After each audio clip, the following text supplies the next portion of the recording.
Ladies and gentlemen, this is the Dental Up Podcast, brought to you by Keating Dental Arts, a full-service, award-winning dental laboratory. Each week, you'll learn tips and techniques from real-world dentists, bringing you in-depth interviews, motivating stories, current events, and sports. Here is your special host, the Senior Technical Advisor for Keating Dental Arts, Brandon Fetters. Hey everybody, Brandon here. Welcome to another episode of the Dental Up Podcast. Our guest this week graduated from the University of the Pacific School of Dentistry. He is a mentor at the Scottsdale Center for Cosmetic Dentistry, a certified advanced Invisalign provider, and a CEREC specialist. He is a member of the Orange County Dental Society, the ADA, the CDA, and an active member of the American Academy of Cosmetic Dentistry and the Academy of Osseointegration for Implant Dentistry. Currently practicing from Huntington Beach, California, please welcome Dr. Brian Toorani, DDS. How's it going, Dr. Toorani? I'm doing great, thanks. Thanks for having me. Yeah, it's wonderful to have you on the show. I appreciate you taking time out of your schedule to meet up with us. Thank you. Oh, my pleasure. Love doing this stuff and love giving back to dentistry in any way possible. All right. Yeah, now going along those lines, what was it initially that brought you into the dental field? Oh my gosh, going back to my childhood, since I was a kid, my parents always used to tell me that I was so picky with things and I would take forever, but everything would just turn out always perfect. And they'd always tease me that I'd make a great dentist because I was such a perfectionist. And I took actually a test in college. I wasn't sure. I was your typical pre-med student. Mm-hmm. And I wasn't sure if I was going to go into medicine because I'm not a book person and I'm more hands-on. And ever since I was a kid, I also could fix things, do things as long as I saw it. But I wasn't the kind of guy who would read the steps one by one. But I would just, if I watched a video or saw pictures, I could figure out how to fix things. Yeah, so it was more visual always. But I took a test in college and dentistry was my number one result as the best career match for me. That was my sophomore year in college. And after that, I started going to pre-dental meetings and I volunteered at a dental office. And I saw how dentistry was so beautiful and could change lives. And I just fell in love with it. And then from there on, it became my full focus and that's how my journey with dentistry began. That's awesome. Yeah. Being mechanically inclined definitely helps out in the dental world. That's for sure. Now, you mentioned going to school. Where did you actually end up attending school? I went to University of the Pacific School of Dentistry in San Francisco for my dental school. And undergrad, I went to UC Irvine in Southern California. Excellent. Yeah, that's those are both great places for sure. And I know I've been to UC Irvine quite a bit. That's a really fun campus. Yeah. Now, when you were coming into the dental field initially, did you just right out the gate start your own practice, or did you come in as an associate at a different office? When I got out, so kind of an interesting story. I passed my national boards, I shouldn't say state. It was my state boards. I got my results. I think it was like July 1st, and I was working July 2nd. And the easiest job to get was actually hygiene coverage.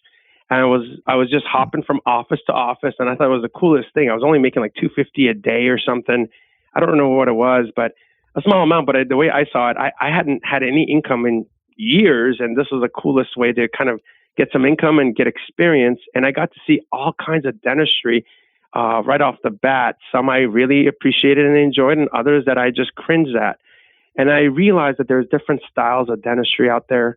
And that, everybody does things a little differently, but ultimately, I realized that my standard of care is going to be much better or much higher than a lot of the offices I was visiting at the time. So after that, I just covered for a couple of offices for, when the dentists were hurt. And I just kind of really enjoyed doing that. I eventually became an associate in my current office, was an associate for a year. Then towards the end of about halfway through my first year, the original owner of the practice offered or asked if I was interested in buying in. I said, sure, but this is kind of your house.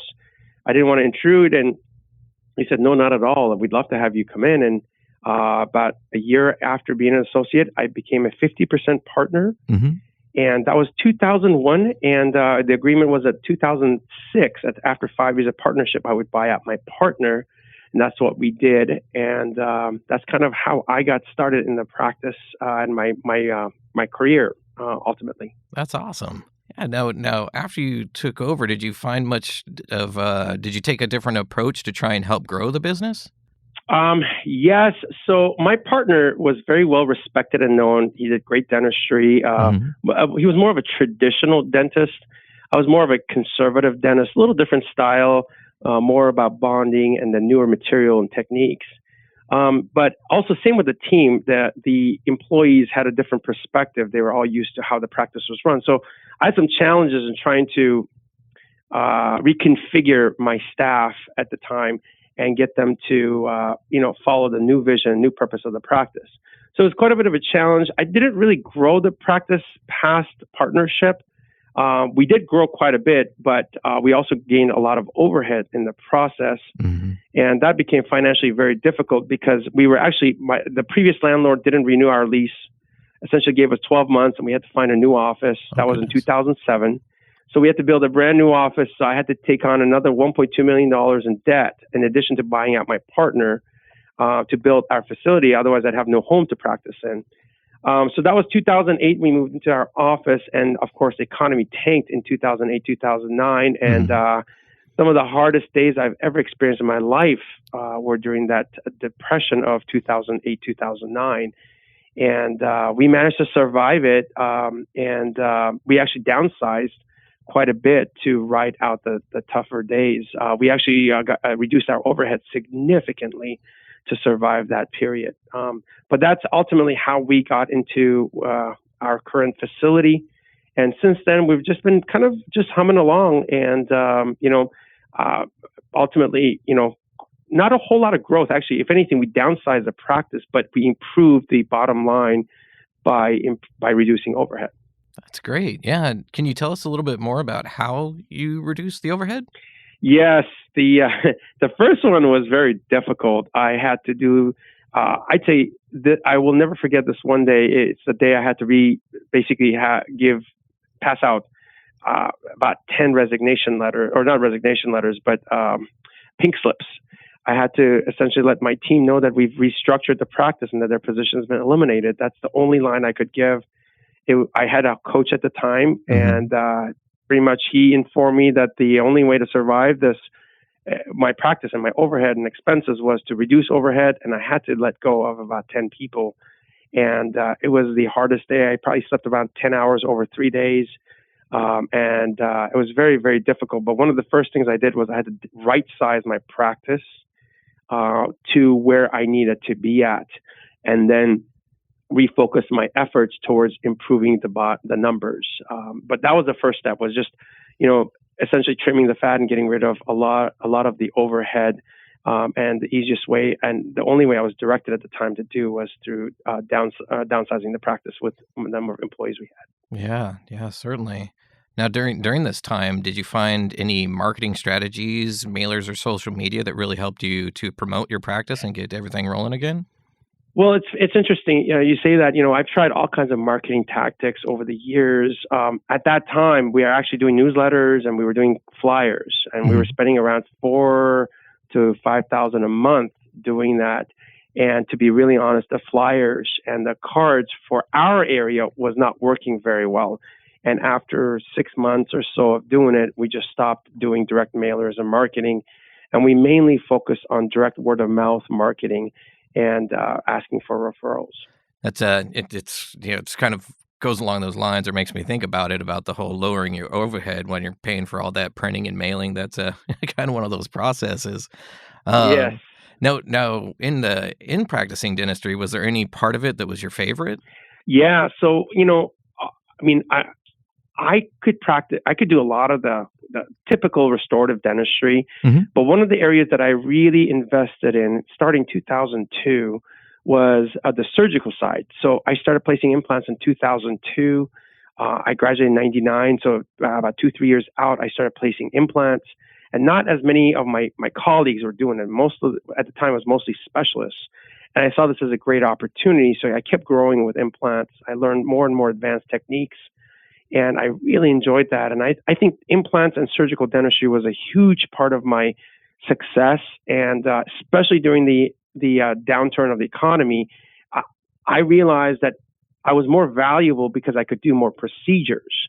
So dentists who just do crowns and fillings, it's tougher to survive when the economy goes down or we have a recession. So my big advice: learn to do as much as you can, so long as you love it and you can do it passionately. Take courses on managing bigger cases. Take courses on learning implants and surgical cases, and doing more and more than what we call the typical general dentist. Yeah. So those are the things that really helped me through that period. Was that against my more versatile base line of knowledge. Yeah. Now along those lines of attending courses, do you often go to the dental conventions or gatherings? I do. I usually help out at the conventions based on who needs my help. But I'm usually there checking out what the latest is and what's changed in dentistry. And it's also always nice to see colleagues and friends at these events. And I think we kind of owe it to our industry to be part of that and support it fully. Excellent. Yeah. Now, I know that you're a pretty good fan of the CEREC machine. Is that correct? Yes, I've had it since I think it's September 24th, 2010 is when I got my first one. Gotcha. Yeah, and you're still part of that community. Is that right? I am. I mean, I'm not as involved as I used to be now that I'm not practicing, anymore. But yes, I still love helping out and teaching and learning as well, just to make sure that I still, it's in my head still as to what the best and latest methods are. Excellent. Yeah. Would you be able to expand on that for us and what your thoughts are about, the digital scanners and CAD/CAM technologies? Yeah. So, I mean, I've had mine since 2010. It really changed my practice. A couple of articles are written on how it had a huge effect on my practice, reduced our overhead, made it more fun, more enjoyable. I mean, as dentists, if you really think about it, we do the same thing day in and day out. We go in, we numb, we drill, we put gooey stuff in the mouth, and we leave, and hopefully the assistant makes a good temp, and we just check. Then we have to have the patient come back so we can poke at him again and try to deliver that crown that was made later. This CEREC process, at least in-office milling, offered the opportunity to finish the patients in one visit. And as much as we think our patients love us, I don't think anybody wants to see us twice when it can be done in one visit. So that's had a huge impact in our practice, and I've loved it. With that said, I am sending more cases out now digitally. So to ultimately answer your question, I feel that if a dentist currently is not using CAD/CAM and digital technology, they are way behind. I mean, it's as if they're still making their phone calls with a rotary phone, and it's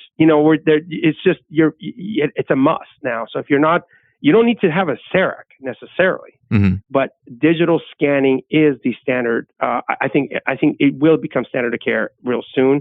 I have to be careful in saying that, but I feel that it's gotten to a point where it's almost a necessary item for every dental practice because patients are expecting that now. Same visit dentistry is cool, but not everybody's up for that depending on your practice type, practice style, practice size, practice flow. But I think that CAD/CAM and digital dentistry is definitely a must and a great way to go. Excellent. Yeah, and kind of going along these technologies and advancements, do you have any piece of equipment that you've recently added to your practice? Yes, we just upgraded. I had a CEREC Blue Cam and a CEREC Omni Cam previously. We just upgraded our Blue Cam, which is extremely outdated now, with the Prime Scan. So now we have the Prime Scan, the latest CEREC scanning unit, and we also have the Omni Cam. And it's just nice to have the latest technology in the practice. And in a way, a lot of our patients expect that. They know that we're always on the cutting edge, and it's pretty much standard protocol in our office to have the latest technology. But that's the latest thing we've added in this office. Last year, we added the BioLace Waterlace I+. That's been phenomenal. If I may, I just want to share, anybody out there struggling with trying to take a bonded Emax off or zirconia off, the BioLace I+ can do it in under 1 minute. I have videos of it. I've done it. It's actually the main reason I got it. It has a lot of other uses, but I just got it to pop off Emax because I got tired of, I felt like grinding granite off with a Dremel tool. and it took about 30 minutes. And now I can do it in less than a minute with no stress on my wrist. Oh, that's awesome. So that was one of my favorite equipment that I've added ever in my practice. And of course, the CEREC on the digital side for scanning is huge as well. Excellent. Yeah. Now, along these technologies where we've become so digital, the art of one-on-one conversation seems to have been lost for the most part. Is there any tips you can give on how to communicate with your patients? Yes, you're absolutely right. It's funny. One of the things, like we just signed up for Dental Intel. I'm not sure if you guys are familiar with that, but basically it's a company that takes data out of your practice management software and makes it easy to understand what you need to do, what you need to work on, how your practice is doing. Basically, it foolproofs or simplifies your metrics for your practice. And one of the things I started doing was I started calling my patients that I hadn't seen myself. Mm-hmm. And when you call patients yourself, they hear your voice. It's got such an amazing effect. Patients take it more seriously. They really appreciate it. So that's one of the things. My advice would be, don't as awesome as digital is, nothing can replace your passion and your love for your patients. So make sure you share that with them. Let them know that you love them, you care for them, and you want nothing but the best for them. And sometimes that just means you got to get on the call yourself, or just send a handwritten card coming directly from you, the dentist. And it has such an amazing effect on patients. So in a way, sometimes it's kind of nice to be old school and pick up that call instead of sending a text. Yeah. Just as I mentioned to you before this podcast, I was in a quick meeting and I was tempted to send an email, but I said, let me just talk to my employee and find out what's going on. And, when I just sat down and talked to her, I realized a lot. I got a lot more information. There's something about when you see someone, you hear their voice, you see their face when you're talking to them, that no text or no email or no FaceTime can ever replicate. Yeah, there's no so don't lose sight of that. Yeah, Mm-hmm. Stay in touch with the humanistic side and let your patients know you love them. Yeah, that's excellent. Are there any other tips that you could give about establishing the positive, strong culture in your practice? Yes, the hardest thing for me, Brandon, has Mm-hmm. been to become a better listener. And I'm not saying just hearing things. A true listener. And a listener isn't just listening with your ears. You're listening with your eyes. You're listening with what you hear, but also with what you see. Yeah. And truly listening to your patients, truly listening to your team members, and being there fully is so magical and so powerful. And as soon as they know you care for them, you want nothing but the best for them, they will go out of their way every time for you, and including patients too. Mm-hmm. So my biggest pearl, number 2, would be on this: to become the best listener you possibly can be. Because by listening, you show that you care. And that is something that has to be real. It has to be sincere. And it'll help you with every relationship in the world, whether it's at home with your wife or partner or husband, or with employees and with patients. Listen to them. And I mean, really listen to them. And that's the pearl right there. Excellent. Yeah, I most certainly have to agree with every word of that. Now, kind of going along those lines of me picking on you here for some more advice, is there anything that you would be, any tips that you'd be giving dentists coming into the field for the first time?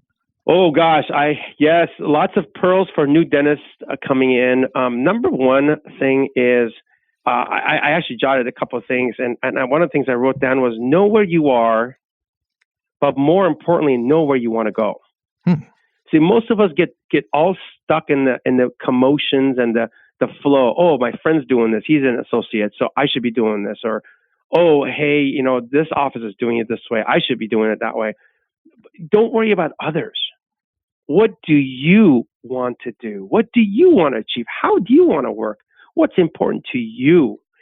So that's your goals, that where you want to go. That's your destination, right? Mm-hmm. So you have to know where you want to go. And then you have to have a real talk with yourself on where you are. And from where you are to where you want to go, the rest is easy. We get so hung up on these little, courses and tricks and systems and this and that. But more importantly, we are not clear on our own destination. And even if we are, we are not realistic with where we are now. So my advice to the new dentist would be, know where you want to go, know how you want to do things, know what you love doing, and know where you are, and then figure out the space in between. That's your journey. The journey is the fun, easy part. But a lot of us don't actually make a solid plan on where we want to be and by when. We get so hung up on the how, but we need to have an actual vision and a plan of the final destination on what that means to you. And that's my big pearl to new grads is, just figure out what it is that you want to do with your life, what it is that you want to do with your career, your degree, your business, your clinically even, which procedures you enjoy doing, and master them. Be the best at it, and expand your horizon, learn more new things. But that's one. And then my only other pearl: don't do what I did, which is go crazy and start buying things left and right. Live within your means, save money, and pay off your debt. Pay off your debt, and by the way, pay off your debt. Last year, finally paid off my student loans. Actually, it wasn't last year. It was 2 years ago, December, and it was the best feeling on earth that I finally had a zero student debt balance, and I've been at it since, forever. I had been paying towards that forever, and it felt so great to pay it off. And now I'm on to paying off other debt myself. But that's been the biggest advice I've gotten, and it's made all the difference. But don't get into debt, especially what I call avoidable debt or unnecessary debt. And just live within your means and run it lean and mean, and become the best you can be in every task and every procedure that you enjoy doing. Excellent. Yeah, thank you. That's wonderful. Now, one of those things, kind of switching gears a little bit here, one of the things in dentistry that it often isn't quite talked about so much is depression and anxiety in this field. Have you had any experience in this? Any tips or thoughts that you'd be willing to share with us? Yes, absolutely. As you know, I did a podcast on this actually. I think depression and anxiety is an area in dentistry that often many dentists don't talk about. And, I've gotten so many emails after my last podcast on this that I did about a year and a half ago, from various dentists around the country, just thanking me for sharing my perspective. And one thing I want every dentist out there to know, if you're dealing with depression, if you're dealing with anxiety, just know that you're not alone. We feel often that we're alone, but we're not alone. You're not alone. There's lots of people who love you and care for you. You just have to find the right group or people to be able to understand what you're going through and help you. But, if you think about what we do in dentistry every day, we have to be perfectionists all day long. We can't be behind schedule. We can't be late. And things have to be within microns to be acceptable to the world.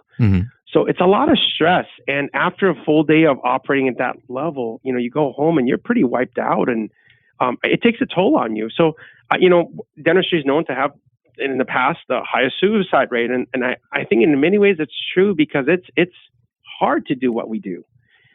I think dentistry is perhaps the most underrated, difficult career a person could have. And in a good way, in the sense that, we earn every dollar of what we make. And I don't think a lot of people understand, the non-dental people out there understand what it's like to be a dentist, to work under the pressure that we work in every single day. And so I just want everyone out there to know that you're not alone. Depression in dentistry is not uncommon. And it's just that a lot of people aren't willing to talk about it or share it openly. One of the biggest things I've dealt with is depression in the past, and more than that, anxiety attacks. And I didn't understand how debilitating anxiety could be until I started experiencing them on a regular basis. And what I realized was that, there are certain things that trigger anxiety attacks. And once I realized that these are the things that trigger it, the emotional intelligence side of it and how to handle it properly, it came through time. And now when I recognize that something is going to trigger a certain response, I try to intercept it in advance. I try to be one step ahead. And the biggest advice I have in handling depression and handling anxiety is talk to a professional, whether it's a life coach or a therapist or a group of friends that you can count on. Somebody who actually will understand, just really listen to you and will be there for you. But that's what it takes. A lot of times we just need to get it out of us. And we don't need a solution necessarily. We just want to get it out of us. And to be honest, anxiety and depression it's your body's way of saying you need attention in one area of your life or one area of your body or your mind. But one of the things I've realized that has had the biggest effect on me personally and how positive I stay and how well I battle these challenges in life that trigger anxiety or depression is being active. I go to the gym every day or every other day. I do the 3-4 important things that are most important. Every day, I try to do something right for my mind, whether it's listening to a podcast or meditating, something positive, not the news, but just something really positive that'll fuel my mind and also my soul.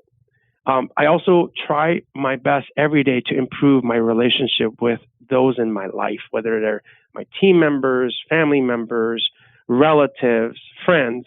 I try to continue to work on that. And when I make mistakes, with relationships, I own up to it, and I'll reach out and say, my bad, my apologies. I need to know that I've done what's best for my relationships out there. And the other thing is I try to eat better. It's very important. What you put into your body is how your body will perform. Imagine your car. If you put crappy fuel in your car and it's got water in it, and maybe very bad fuel, do you think you're going to be able to rev that to the red line every day? No. That's what we do to our bodies and minds. We push it to the limit. But if we don't feed it properly, whether it's food or energy or positivity, this car is just going to start blowing smoke and die in that red line. And that car is your body. So we have to be aware of what we feed ourselves. I'm not going to go into the talks of there's many different varieties of diets and food, but just eat things that are good for you and feed yourself mentally and emotionally things that'll be good for you as well. And get away and get rid of things that cause you grief, whether it's a patient or a family member. If there's that one individual that does nothing but suck life out of you, just get rid of them. Doing that alone will make your life better. So those are the things that have helped me ultimately handle depression and anxiety better, is those 3-4 things: to take better care of my mind, take better care of my soul, take better care of my relationship, and take better care of my body. And additionally, every day I try to do something financially positive to improve my profit, whether it's reducing an expense or working out a phone bill or trying to save a buck or two here and there. But every day I try to take some action towards financial improvement. And that's been also a huge part of handling the anxiety and the challenges of what I do, because with my disability now, financially, it's been a huge challenge since June. And managing that, oh my gosh, I thought I had some rough days in the past. These past 6 months have been probably more challenging than the previous 16 or 20 years of my career. So it's being aware that it's coming and knowing what works best for you and handling that, again, such as, working out or box breathing. Those all really tend to help me. And music also helps me. I tend to have about 3-4 favorite songs that pump me up. Mm-hmm. I listen to that before. I actually listened to my favorite song before I got on this podcast. I needed to have some energy and some positivity to bring to the audience. That's kind of what I do. I try to get myself pumped up. I don't want to be a energy sucker when I come in to any meeting or any gathering. I've been there. I was there up until recently, and I don't ever want to be that person again. Yeah, no doubt. Well, Dr. Toorani, I really appreciate you shared some wonderful tips and insights with us. Thank you so very much. Are there any closing thoughts that you'd like to share? Yeah. So, just more than anything, love what you do Because if you don't love what you do, somebody else will. And if you're going to take care of people, whether you're a dentist or a team member, do it with love and passion. If you're going to talk to your employees, do it with love and passion. Even in the tough days, even if you have to let go of somebody, let them know that this is not personal, that you love them. You want nothing but the best for them. But ultimately, every day, do whatever it is that you do it with passion and love. If you're whether you're prepping a tooth or placing an implant or setting up an operatory or writing a report or, I don't know, sweeping the floor or doing the dishes, do it with passion. It's going to have to get done anyways. But life is so much more beautiful when we do things with passion and positivity. And that's the one thing I've learned. It doesn't matter what I'm doing. I try to always do it with passion. And I try to share and be that disease, that positive disease. I try to spread that energy and passion with others around me. And that's my big thought is, if you don't love dentistry, don't do it. Find another means. But like for me, now that I'm involved in the business side of things and since my disability with my wrist, I'm absolutely loving the business side of dentistry. It's something that I haven't really hardly touched in at all. I have never taken a business course up until September of 2019. First full non-clinical all business course. And I have another one coming in February. But that's kind of what I do. Is now my passion isn't on the clinical side, not because I don't want to. I love and I really miss the clinical side. I just can't physically practice dentistry anymore. Yeah. So I've decided to infuse the business side with the passion that I have for dentistry, and that's what's been my focus in my practice right now. So live with passion, do dentistry with passion, talk to people with passion, and trust me, great things will come. That's so wonderful, Dr. Toorani. Thank you so very much for everything you shared. Been very inspirational. Really appreciate you taking time out of your day to meet with us on the podcast. Thank you so much. My pleasure. And anybody out there who needs to talk or wants to just reach out to me. If there's anything I can do for you and you're in dentistry, know that I've got you and I'll do anything I can to help you. And I mean this because I'm so passionate about dentistry. I would love to help any way that I can. If it's okay, I'm going to share my email. Is that okay, Brandon? Oh, yeah, of course. Okay. So you guys can email me directly. It's probably the best way to get a hold of me. It's Dr. Toorani at dentaloasisofOC.com. That's DrToorani at dentaloasisofOC.com. And it'd be my pleasure to help in any way or any shape that I can. And just know that I've got your back. Most excellent. Thank you again. My pleasure. Thanks for joining us on the Dental Up Podcast Show this week. Make sure to follow us on Facebook, Instagram, and Twitter, or search the Dental Up Podcast on iTunes for our weekly feed. Don't forget to visit KeatingDentalArts.com/promo for exclusive offers. Keating Dental Arts is a full-service dental laboratory, and we're nationwide. We'd love for you to send us a case so we can show you the Keating difference. If you dig what you heard, please leave a review on iTunes, and we'll be back next week.